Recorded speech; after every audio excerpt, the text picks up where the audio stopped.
Hey guys, in this video, I'm going to compare and tell you about the pros and cons of Notion Free and Notion Pro. Alright, let's begin. So first, let's talk about Notion Free.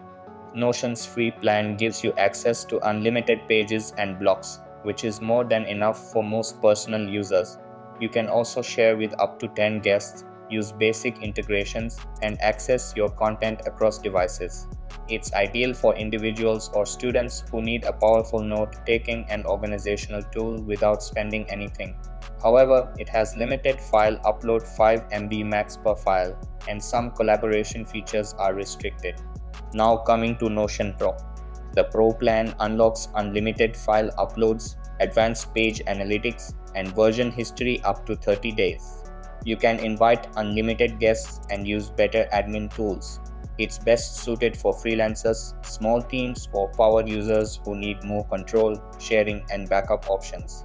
However, it comes at a monthly cost, and not everyone may need the extra features if they're using Notion for personal use only. So that's basically the main differences between Notion Free and Notion Pro. And that's it for this video. If you found this helpful, consider subscribing and giving this a big thumbs up. Thanks.